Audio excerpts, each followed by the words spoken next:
Romanos capítulo 8.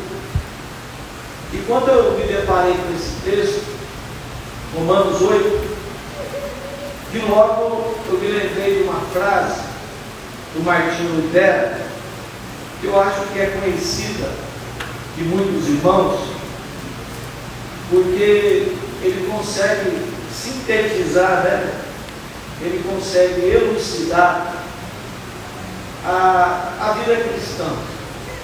Ele fala assim: eu pensei que o velho homem tinha morrido nas águas do batismo, mas descobri que o infeliz sabia nadar. Agora tenho que matá-lo todos os dias. Então, assim, o cristão, ele tem a nova natureza, o novo homem em Cristo Jesus, e o cristão também ele tem o velho homem que fica ali oculto, o velho homem que quer aparecer constantemente. É por isso que ele está dizendo para nós que esse velho homem tem que morrer todos os dias. Eu estava lendo, a passagem de Romanos capítulo 7, um capítulo anterior ao capítulo 8, e Paulo ele vai dizer mais ou menos isso: não pratico o que quero, e sim o que odeio. Então você percebe que Paulo está dizendo que a partir do momento que você se torna um cristão, vai haver uma guerra, vai haver uma luta interior dentro de você. E muitas das vezes, aquilo que a gente não quer fazer, a gente faz. E o que a gente deve fazer, a gente não faz. Então tem toda essa luta, essa guerra espiritual em nós. Quando nascemos de novo, quando aceitamos a Jesus como Salvador, aconteceu uma revolução em nossa consciência. Nascemos de novo, somos nova criatura. Doravante, nós temos um verdadeiro asco pelo pecado. Ele fala assim: pratico o que odeio. Interessante que antes a gente não odiava. Antes a gente pecava e era natural, era uma coisa comum. Depois que Jesus fez morada no meu coração e no seu coração, e quando a gente peca, e quando a gente faz alguma coisa que não devia, mas faz, a gente tem um sentimento de ódio. A gente fez algo que não deveria fazer.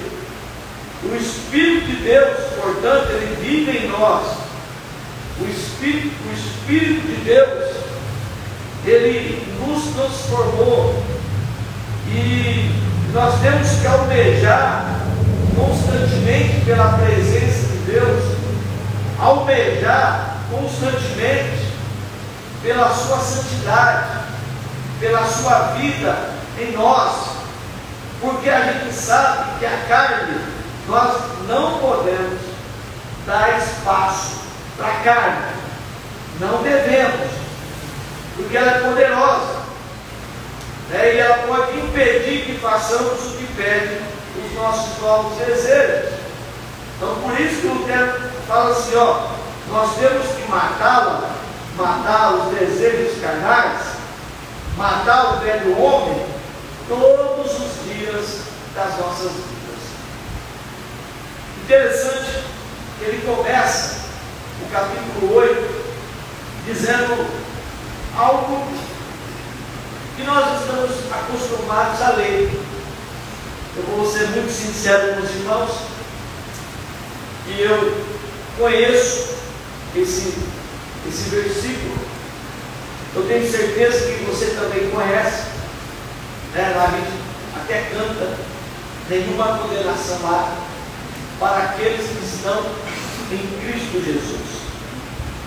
Mas aí a gente vai entendendo, compreendendo o significado desse versículo, o verso de número 1.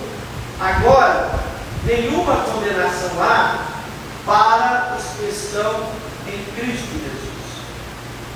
Ele está falando, olha só, a gente está no capítulo 7, o capítulo 7 está dizendo que agora nós estamos em Cristo Jesus. O capítulo 7 está dizendo que existe um combate, um embate, uma luta espiritual da carne e o espírito. Mas agora também diz: não há nenhuma condenação. Quando ele diz assim, que não há nenhuma condenação, ele está afirmando a nossa posição como cristão. Agora você é um cristão. Agora você é diferente. Não está condenado é uma expressão legal, que significa estar livre de qualquer dívida ou penalidade. Quando ele fala assim, não há nenhuma condenação, não existe nenhuma dívida sobre você. Não existe. Não existe nenhuma acusação sobre a tua vida. O que Paulo está dizendo é que você foi absolvido, totalmente. Não tem dívida, não tem nenhuma penalidade contra você e contra mim. Ninguém tem mais acusação contra você. Não há acusação. Por mais que o diabo queira nos acusar de alguma coisa, por mais que ele queira pegar pecados antigos meus e seus e jogar na minha cara e jogar na sua cara, ele tem que entender, o diabo tem que entender que não há nenhuma acusação, não há nenhuma condenação, não há nenhuma dívida, não há nenhuma penalidade para aqueles que estão em Cristo Jesus. Não tem mais nada contra você. Ele está dizendo aqui para você, por isso que é importante a gente meditar. Ele está dizendo que não há nenhuma condenação. E eu, olhando a versão do Peterson, a Bíblia Mensagem, ele diz assim, com a chegada de Jesus, o Messias, o dilema foi resolvido. Os que estão em Cristo Jesus não precisam mais viver numa nuvem escura e depressiva. Aleluia. Com a chegada de Jesus, o Messias, o dilema foi resolvido. E o interessante, meus irmãos, que lá em João, capítulo 19, versículo 30, Jesus, quando ele está quase morrendo, lá no Calvário, ele vai dizer as palavras: está consumado. E essa palavra no grego, está consumado, tetelestai. Tetelestai. É assim que se fala, está consumado no grego. E o significado dessa palavra é está pago. Está pago. Jesus está dizendo: Pai, está consumado, está pago, a dívida foi levada. Eu estou levando sobre mim a dívida da humanidade, levando sobre mim. E essa palavra aqui, ela é usada, primeiro, para a conclusão de uma tarefa. Jesus terminou sua obra morrendo na cruz pelos nossos pecados. Ele diz assim: está consumado. Eu tinha que fazer, eu fiz. eu dei a minha vida, eu morri, eu sofri, justamente para que as pessoas, para que a humanidade tivesse vida, tivesse a vida eterna. Segunda coisa, ele fala, essa palavra também nos fala de uma quitação de dívida. A dívida foi quitada. Jesus pagou com seu sangue todo o preço do nosso resgate. A dívida foi quitada. A gente vai lendo a história do Martinho Lutero, que tem um momento quando ele está no palácio, ou lá no castelo, fazendo a tradução da Bíblia para a língua alemã. Tem um momento que o diabo começa a dizer algumas palavras nos ouvidos dele, dizendo o seguinte: quem é você? Quem é você para estar na presença do Senhor? Você fez isso, você fez aquilo, e foi enumerando um monte de pecados cometidos por Lutero. E Lutero então olha e lhe diz assim: olha, escreve aí embaixo: Jesus levou sobre si todos os meus pecados. A dívida foi quitada. Não tem mais dívida.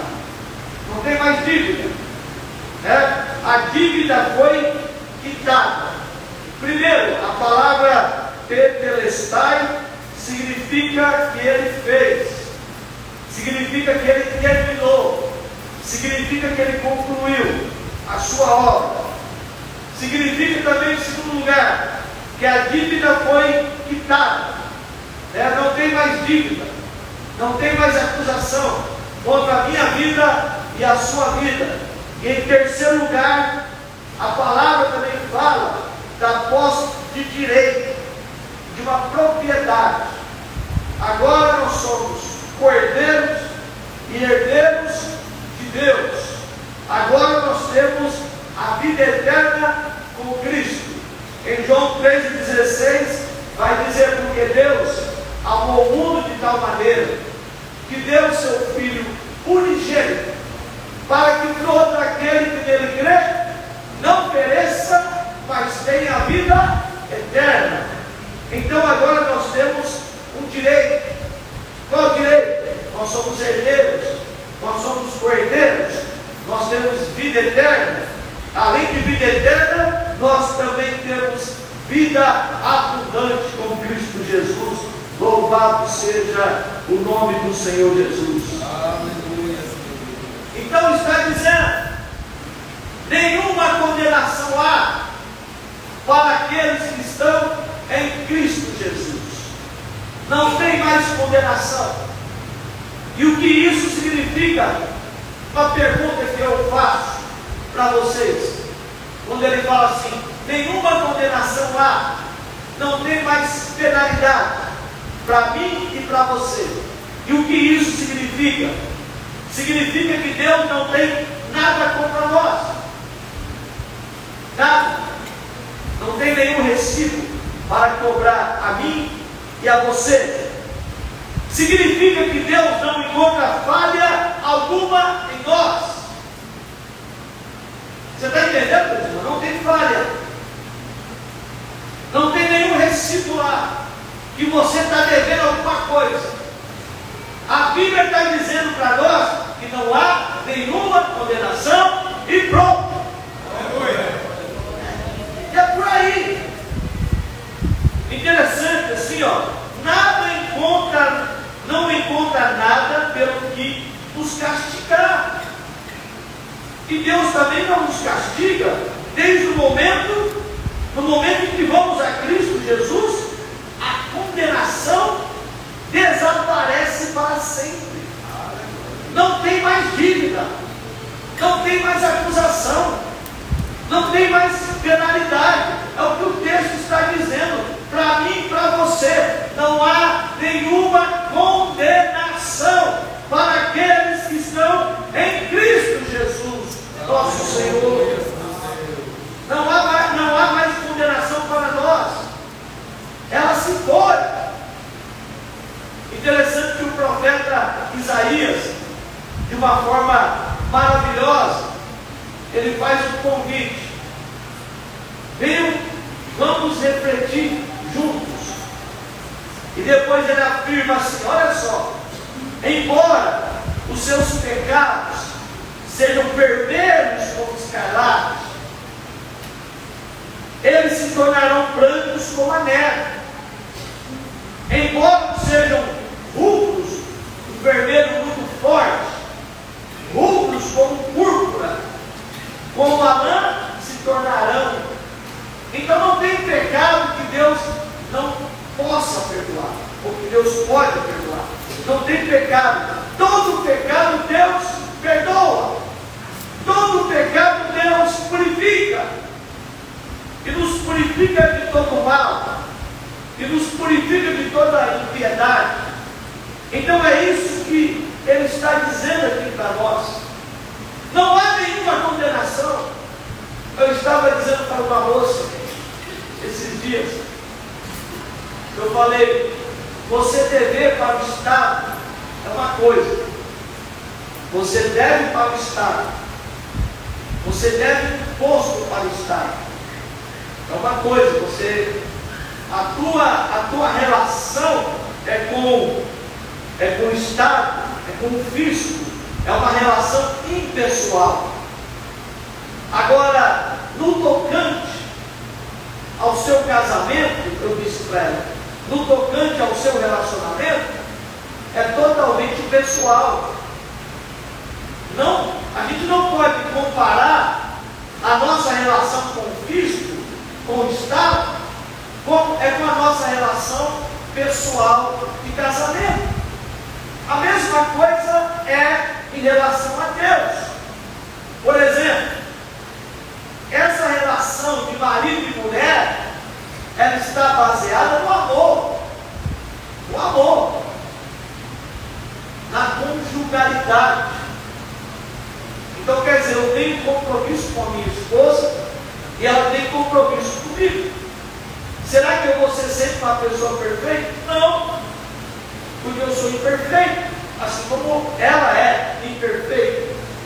Tem momento que eu vou machucá-la, alguma palavra, alguma atitude minha, pode machucá-la. Então é uma relação próxima, mas não significa que rompeu-se. Não significa isso. Existe uma relação, é por isso que Paulo está dizendo: olha, quem está em Cristo não tem nenhuma condenação. Você está em Cristo. E a sua relação com Cristo é uma relação pessoal. Se você fazer alguma coisa, se você falar alguma coisa, se você tiver uma atitude, aquela atitude é uma atitude que está baseada no amor, que está baseada no afeto, né?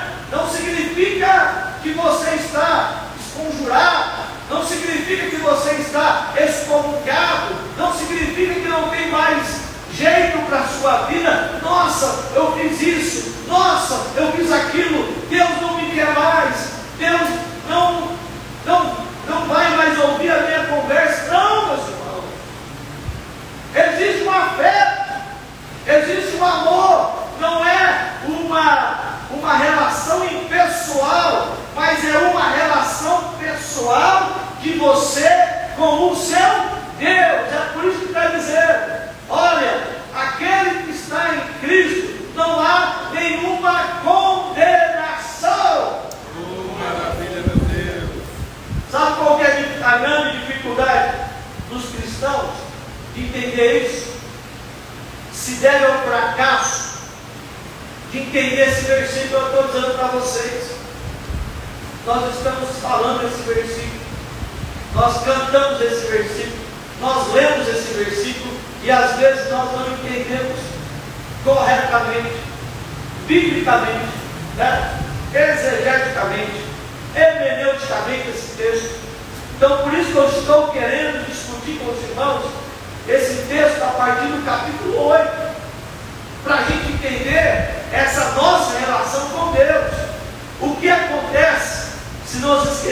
de que, agora, o que pode acontecer se eu não entender, se eu não compreender essa proposição? Já não há nenhuma condenação. Não há nenhuma condenação. O que acontece quando eu me esqueço? O que acontece quando eu não entendo? Quando eu não compreendo esse texto? Nós ficamos culpados, no sentimento de indignidade e de dor que deveríamos. Disso pode vir uma grande compulsão, um grande desejo de provar alguma coisa para alguém. É como se eu tivesse que provar alguma coisa para alguém, devido a uma culpa, devido ao fato de eu não entender, de eu não compreender esse texto. Grande sensibilidade, a gente fica com uma grande sensibilidade a qualquer crítica. Se alguém me criticar, eu fico com uma grande sensibilidade. Às vezes eu tenho dificuldade de ter um novo relacionamento. Eu já não tenho aquela confiança novamente de estar na presença do Senhor. Já não existe mais aquela alegria, já não existe mais aquela oração impetuosa, aquela oração gostosa que eu fazia na presença do Senhor, e eu já não consigo adorar do jeito que eu adorava antigamente. Aleluia. Por que, meus irmãos? Por que eu estou tão sensível à crítica? Por que eu tenho dificuldade de me relacionar?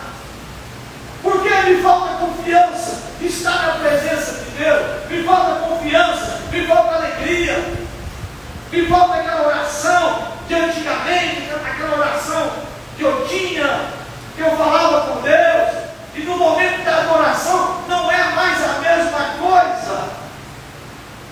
É porque eu não entendia, porque eu não compreendi ainda o que significa dizer que não há nenhuma condenação para aqueles que estão em Cristo Jesus. Aleluia, meu Deus. Não há nenhuma condenação. Olha só, Paulo ele vai explicar para nós como que é o processo. Ele diz assim, eu queria que vocês entendessem, porque é um processo de adoção. É um processo em que nós somos adotados em Cristo Jesus, em que nós somos agora filhos de Deus. Você está entendendo? Você não é mais uma pessoa estrangeira, você não é mais uma pessoa distante, você não é mais uma pessoa separada, agora você é filho de Deus. Você é filho, você é amado de Deus. Agora você pertence a Deus. Agora você pode chamar Deus de Abba, Abba Pai, papai querido, eu preciso de ti. Ele fala assim, por quê? Olha o que acontece. Porque a lei do Espírito da vida em Cristo Jesus, a lei do Espírito de vida em Cristo Jesus, te livrou da lei do pecado e da morte.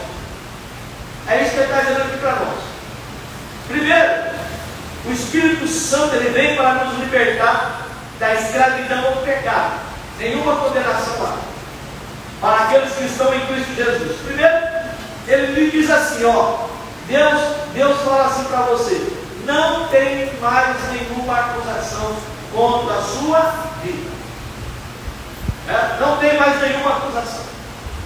Não tem nenhuma penalidade. E agora, o Espírito Santo entrando dentro de mim, no meu coração, ele vai me libertar da escravidão que eu tinha ao pecado.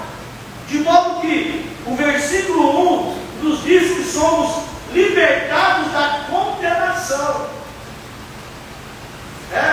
O juiz falou, não tem mais condenação e pronto. E o versículo 2, que estamos sendo libertados do poder real do pecado. Antigamente a gente não conseguia vencer o pecado.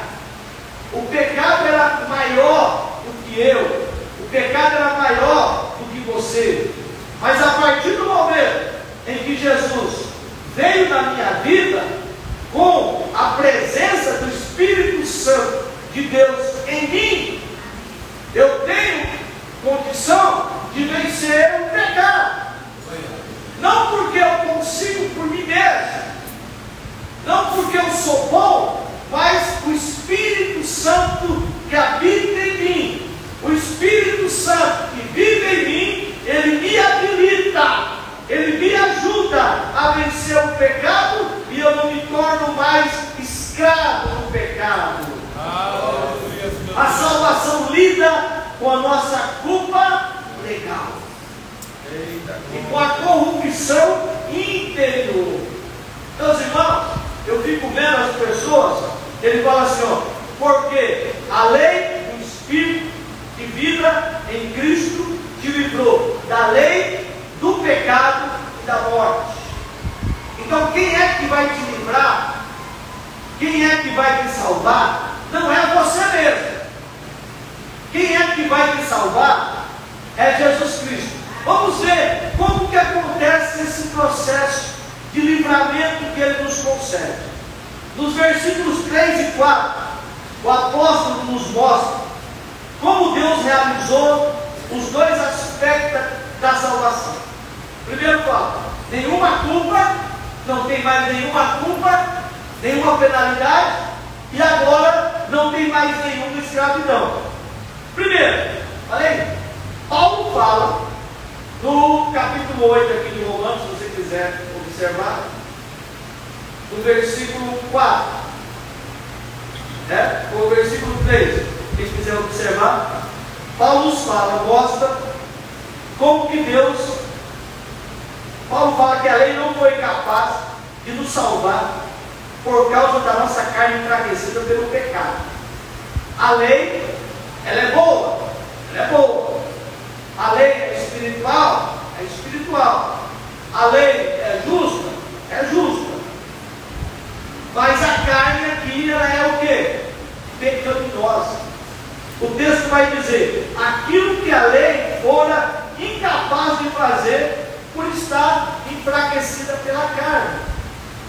Eu me lembro quando eu peguei dengue, e agora a dengue está aí, se avolumando, mas eu me lembro quando eu peguei dengue pela primeira vez, eu fiquei internado quase mais de uma semana. E eu me lembro que eu não tinha força para nada, não conseguia fazer nada. E se alguém me dissesse assim, levanta da cama, vai andar, vai pedalar, como que eu vou me levantar, como que eu vou pedalar, como que eu vou andar, porque o meu corpo, ele estava praticamente incapaz de andar. E a mesma coisa está dizendo aqui, a lei é boa, a lei é magnífica, a lei é pura, mas o corpo aqui é um corpo doente, o corpo aqui é um corpo enfermo. O ser humano nunca teve nenhum dispositivo em si para cumprir a lei de Deus. É como você mandar uma pessoa enfraquecida fazer algo, sendo que não tem força para fazer. Então quer dizer, manda cumprir a lei, manda cumprir os 10 mandamentos. Você tem que cumprir os 10 mandamentos, mas você tem que cumprir. Você acha que essa pessoa, ela vai cumprir os 10 mandamentos por si mesma? Não vai cumprir, porque eu não tenho capacidade em mim de cumprir a lei de Deus, porque eu sou pecaminoso. Por isso que está dizendo, olha, a lei, se a lei fosse boa, se a lei fosse eficaz, Jesus não precisaria de vir para morrer pelos nossos pecados. Olha só, então, já que a lei, ela foi ineficaz por causa da carne humana pecaminosa, o que Deus vai fazer? A lei não salva? A lei não deu jeito? A lei não deu solução? Na salvação humana? Não deu, não conseguiu. Então o que Deus vai fazer? Ele vai enviar o seu próprio Filho, a semelhança do homem pecador. Ele vai mandar o seu Filho para morrer em nosso lugar. Aleluia. Jesus se encarnou, habitou no meio dos homens para nos dar a salvação. Então Deus teve que fazer o quê? Teve que mandar o seu Filho, mandar Jesus Cristo. Ele se encarnou, ele virou gente, virou homem, né? Para vir ao mundo. Terceiro, o que Jesus Cristo fez? Como oferta pelo pecado. Ele se ofereceu como oferta pelo pecado e assim condenou o pecado na carne, a fim de que as justas exigências da lei fossem plenamente satisfeitas nele. Então Jesus veio ao mundo em carne, mas sem pecado. Ele cumpriu a lei de Deus. Toda a lei foi cumprida em Jesus Cristo para que nós estivéssemos aqui nesta noite. Para que nós, então tem gente aí que está tentando cumprir a lei de Deus. Eu vou cumprir a lei de Deus, eu vou guardar o sábado, eu vou fazer isso, eu não vou comer carne de porco. Vai dormir, rapaz. Isso é lei, isso é lei. As pessoas estão tentando obter a salvação por si mesmo, mas quem nos deu a salvação foi Jesus Cristo. Ele que morreu na cruz pelos nossos pecados.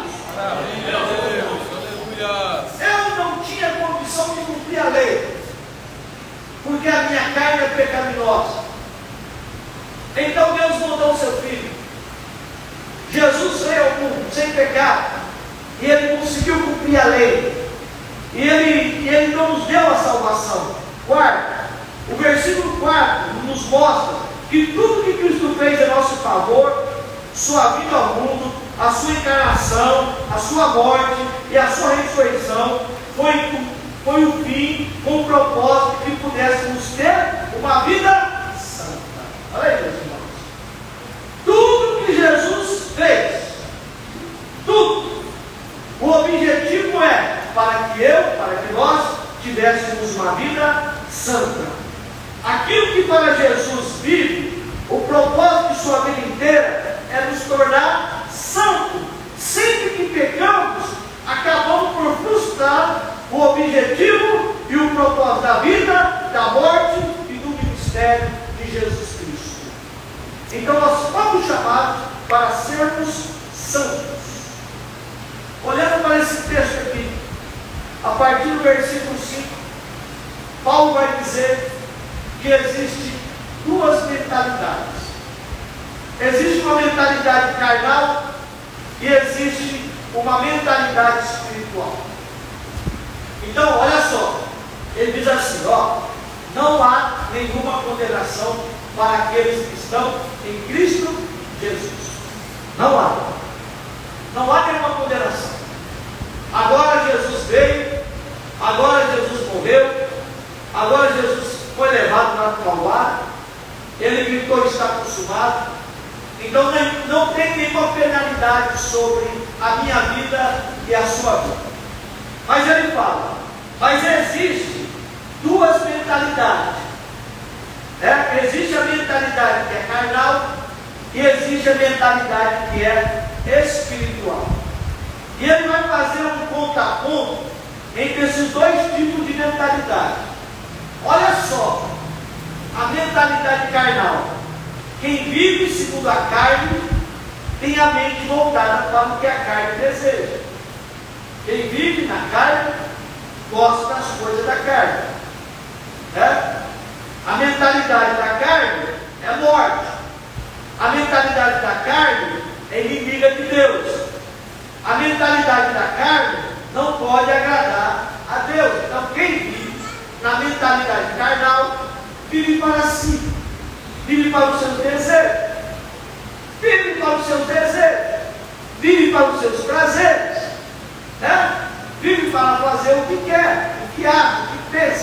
imagina. Isso é uma mentalidade carnal. Agora, quem vive no Espírito é totalmente diferente de quem vive na carne.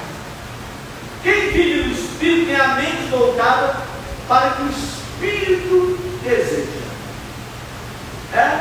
Aquela pessoa que vive no Espírito, ela quer fazer a vontade do Espírito. A mentalidade do Espírito é uma mentalidade de vida e paz.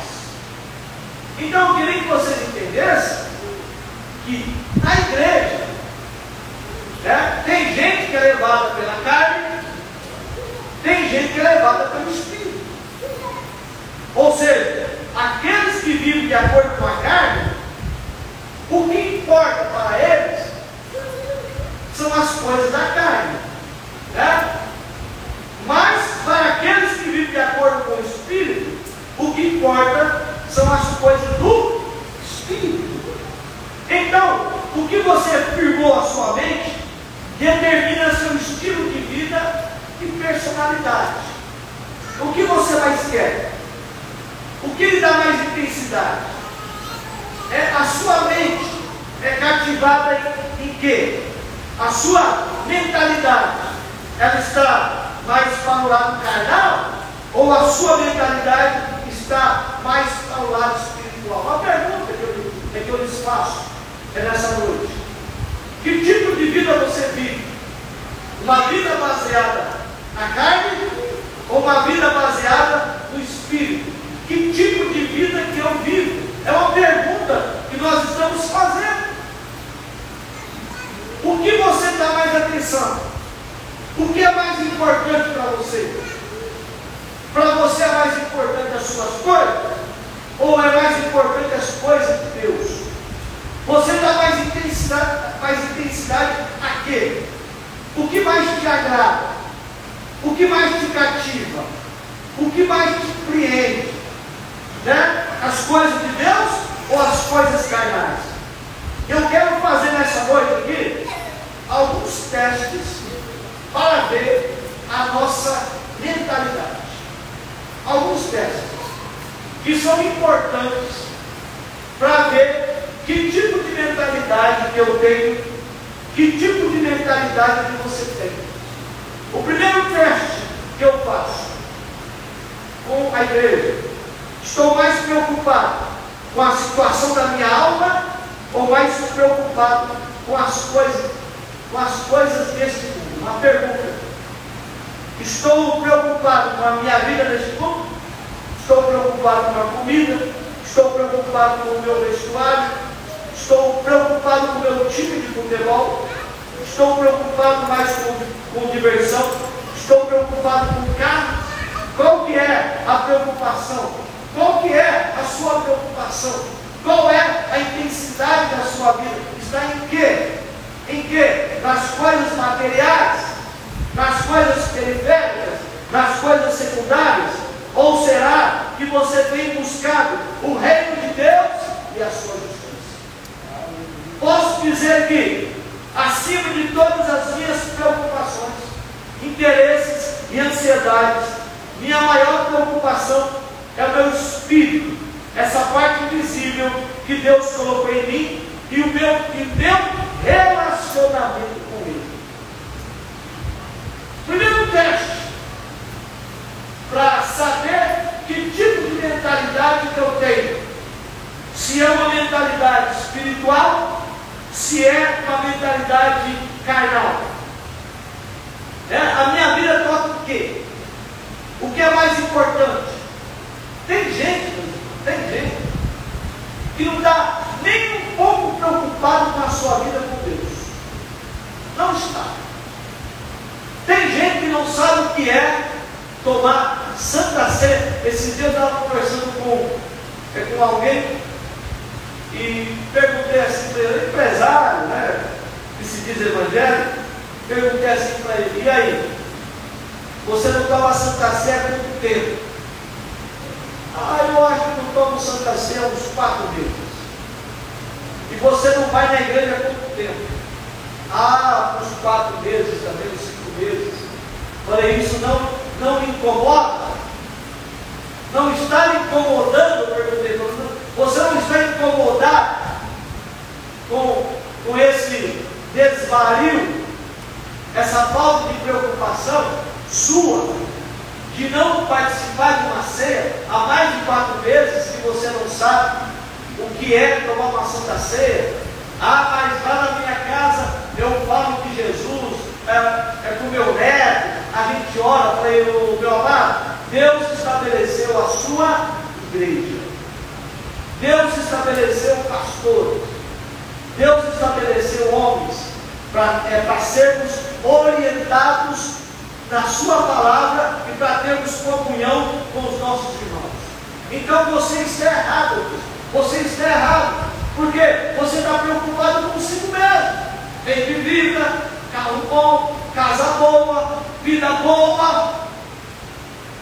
Então o primeiro teste é esse: se eu vivo uma mentalidade espiritual ou se eu vivo uma mentalidade carnal.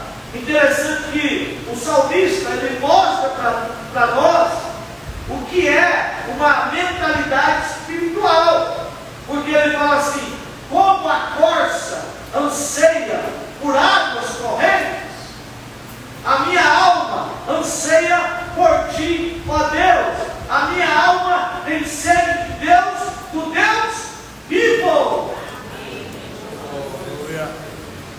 Eu vejo, às vezes tem crente aqui, ó, que aparece só de domingo aqui, né? Crente daqui não tem necessidade de estar na presença do Senhor, de se alimentar dessa palavra, porque isso aqui é uma palavra que está nos alimentando, nos fortificando, nos robustecendo. A gente está melhorando. Quanto mais comida a gente vai comendo, a gente vai melhorando, a gente vai ficando mais forte espiritualmente falando. Mas tem cristão que não dá muita importância ao ato que está acontecendo nesse dia. Então ele está dizendo: olha, assim como a corça. E uma coisa que eu ouvi o A.W. Tozer dizendo, aquele livro que ele tem, Em Busca de Deus, um livro maravilhoso, ele fala assim: se você quer saber se uma pessoa é cristã, se uma pessoa tem sede de Deus, se uma pessoa é de Deus verdadeiramente, você tem que saber se essa pessoa tem sede de Deus, se essa pessoa anseia pela presença de Deus. Então quer dizer, a primeira ideia aqui de saber se a tua mentalidade ela é espiritual ou carnal, a pergunta é: você anseia por Deus? Anseia pela presença de Deus? Você tem prazer de estar na casa de Deus, na presença de Deus? Aleluia! Dependendo da sua resposta, ou está na mentalidade espiritual ou na mentalidade carnal. Primeiro teste. Segundo teste para você: quem é Jesus para você? Quem é Jesus? Ele é essencial para a sua vida? Jesus, ele está em primeiro lugar na sua vida? Será que sei que estou perdido sem Ele? Será que você sabe que sem Ele você está perdido, totalmente perdido? Será que acredito que se Ele não tivesse morrido por meus pecados, eu jamais poderia conhecer a Deus? Porque eu perguntei assim para uma moça: quem é Jesus para você? Eu não sei não. Falei: como que é? Sabe, você perguntar para alguém da igreja que está acostumado com os cultos, e você diz assim: quem é Jesus para você? E ela diz assim: tanto faz, tanto fez. Ela falou: falei: meu Deus, que conceito errado que você tem de Deus. Jesus, ele é a luz, Jesus é a vida, Jesus morreu Se nós estamos aqui desfrutando, né, dessa comunhão, dessa salvação, é por causa de Jesus. Então, olha só, por causa de Jesus, nós podemos chamar Deus de Abba Pai. Que privilégio! Nunca ninguém tinha chamado Deus de Pai. Jesus que começa a olhar para Deus e chamá-lo de Pai, lá em João capítulo 17, Pai. Havia esse relacionamento estreito entre Jesus e o Pai. Agora Ele está dizendo para nós, Jesus está dizendo para você, para mim, do jeito que eu chamo Ele de meu Pai, de Abba Pai, Papai querido, vocês também podem orar, chamá-lo de Pai. Aleluia!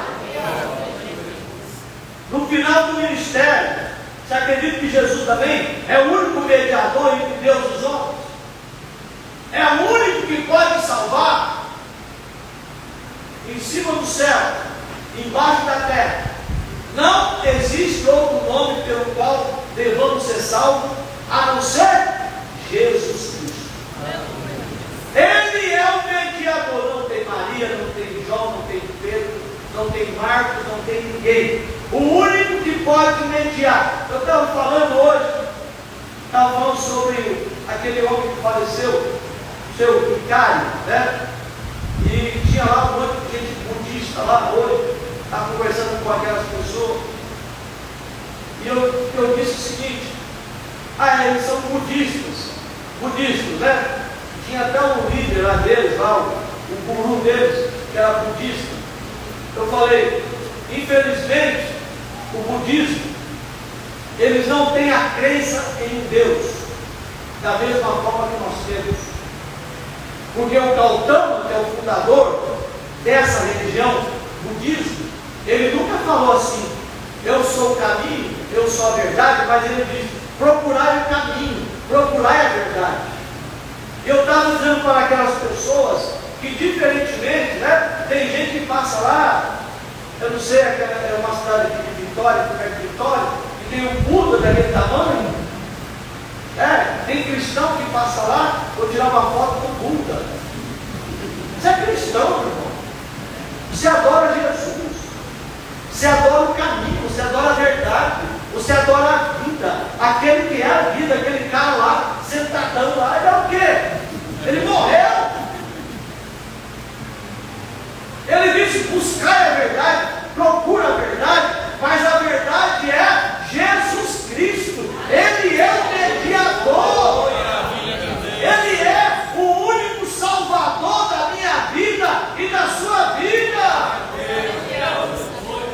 Apocalipse capítulo 5, João vai dizer que não havia ninguém que pudesse abrir aquele livro e desatar os 7 selos. Não havia ninguém em cima do céu, não havia ninguém na terra, não havia ninguém debaixo da terra.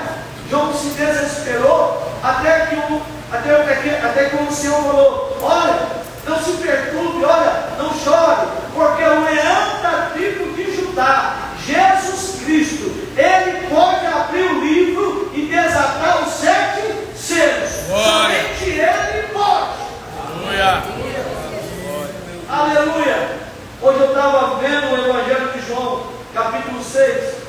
Os discípulos estavam saindo, indo embora, por causa das duras palavras de Jesus. Jesus olhou para os seus discípulos e disse, vocês também não querem? Simão Pedro lhe respondeu, Senhor, para quem iremos?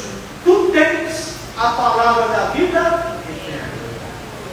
Será que vive uma mentalidade carnal ou espiritual? Quem é Jesus para você? A primeira ideia que eu coloco aqui para os irmãos é, quem tem a proeminência, quem é mais importante na sua vida? A quem você dá o devido valor? A Deus ou as coisas desta vida? Segundo, quem é Jesus? Jesus é o teu Salvador? Terceiro aqui, a conclusão. Qual é o lugar da palavra de Deus em sua vida? Qual é o lugar da palavra de Deus? Eu leio, medito nela todos os dias, pois capacitou vários homens a escrever este livro. Esses homens não eram filósofos. Somos informados de que homens santos falaram da parte de Deus, movidos pelo Espírito Santo. Então quer dizer, você tem meditado na palavra de Deus? Uma pergunta que eu lhe faço. Você tem lido essa palavra? Você tem mastigado essa palavra? Você tem ruminado essa palavra? Você tem deixado essa palavra assim, se introduzir no seu coração, se incorporar na sua mente, nos seus olhos, nas suas mãos, dentro de você? Você tem permitido que essa palavra faça parte da sua vida ou não? Você tem lido? Você tem meditado na palavra de Deus? Aleluia, meu Deus. É porque tem gente que não medita. Tem gente que não está lendo a palavra de Deus. Aleluia. Essa palavra é de suprema importância para a minha vida e para a sua vida, para as nossas vidas. Aleluia. E por fim, vivemos na carne ou no Espírito? Como está a sua vida de oração? Como está a sua vida de oração? Tem gente que pensa que oração é uma reza, tipo uma reza católica, e não é. Oração é falar com Deus. Às vezes, eu fico vendo gente orando,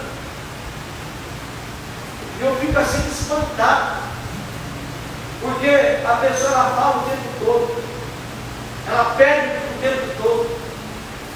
Às vezes você fica com essa pessoa umas 2, 3 vezes, você vai ver que a oração dela sempre é a mesma coisa.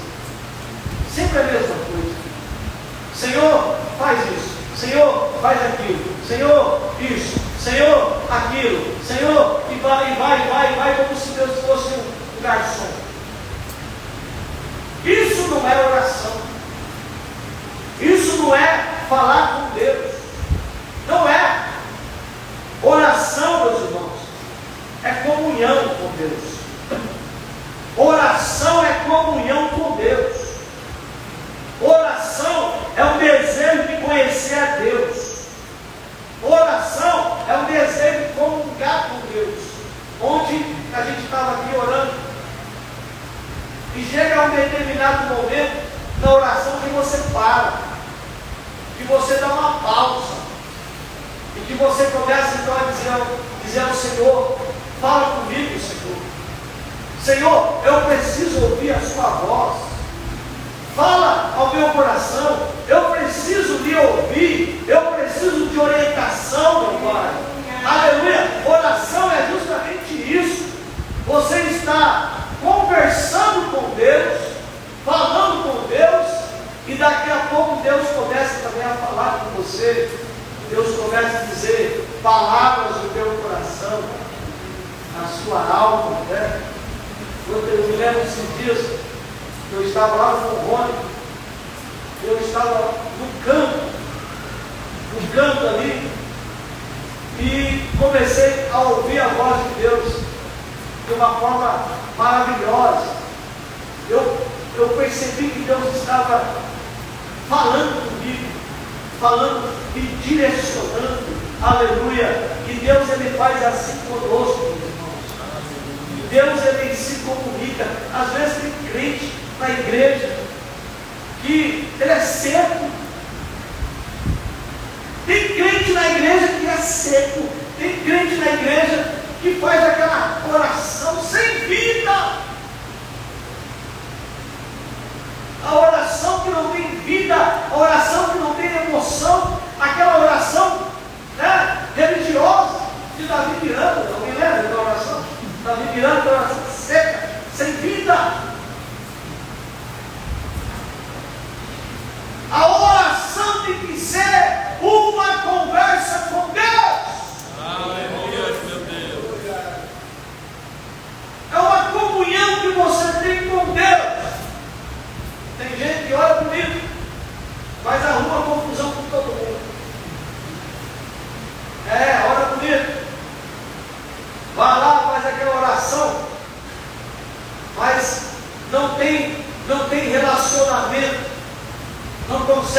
se relacionar com as pessoas. Mas quando você ora, presta atenção, quando você ora, quando você tem comunhão com Deus, quando você tem diálogo com Deus, você está falando, você está conversando com Ele, não precisa de muita coisa, basta você conversar com Ele, não precisa de um vocabulário bonito, aguçado, não precisa não, fala o que tem no teu coração, conversa com Ele, que Ele vai te ouvir, que Ele vai te escutar, e daqui a pouco você vai escutar também a voz dele falando ao teu coração. Ele se comunica, Ele fala com você, Ele vai te despedaçando. Aleluia. Vai te despedaçando. E como que nós precisamos falar com Deus? E aí, para terminar, nenhuma condenação há para aqueles que estão em Cristo Jesus. Você é o quê? Eu lhe pergunto nessa noite, você é o quê? Você é filho? Você é filho de Deus? Você foi lavado, você foi redimido pelo sangue de Jesus. O sangue derramou na sua vida, te perdoou, te purificou de todo pecado. E agora você é filho. Agora não tem mais nenhuma penalidade sobre a tua vida. Não tem. Um dia alguém falou assim para mim, olha só, que mulher é aquela que coloca as coisas para mim? Ela chegou para mim, o dedo riste assim, subiu no cu, falou assim diz o Senhor, eu estou irado contra você. Os olhos daquela mulher pareciam os olhos do capeta vermelho. Olho vermelho, é mesmo. Assim o dedo enriste para mim, diz o Senhor, eu estou irado, eu vou te matar. Eu disse, é Deus não. Não é Deus não. É Deus não. Eu te repreendo em nome de Jesus. Eu te repreendo em nome de Jesus. Te repreendo. Então quer dizer, eu sou filho. Eu sou filho de Deus. Você é filho de Deus. Aleluia. Você conhece o Pai que você tem. Você tem relacionamento. O que eu fico assim, chocado. Tem gente que fala assim, eu queria tanto que uma missionária profetizasse para mim, eu vou ligar agora, porque eu descobri que tem uma missionária que profetiza no telefone, vai dormir, vai lá.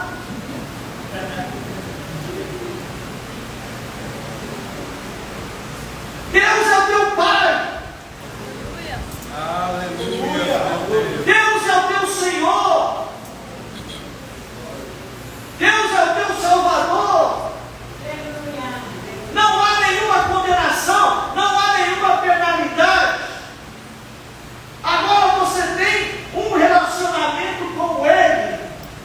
Você está entendendo o posicionamento que você está? Agora você tem um Pai, você tem um relacionamento com Ele. Agora, simplesmente você fala com Ele, conversa com Ele, pergunta para Ele, diz para Ele, e Ele vai te responder. Ele está aqui para te responder nessa noite. Ele está aqui para falar com você nessa noite. Ele está aqui para rasgar o céu e dizer, meu filho, estou aqui, estou me ouvindo. Aleluia. Então vamos confiar no Senhor, meus irmãos. Vamos confiar no Senhor. Que Deus abençoe os irmãos em nome de Jesus. Vamos orar alguns minutos. Eu gostaria que vocês orassem pela manhã.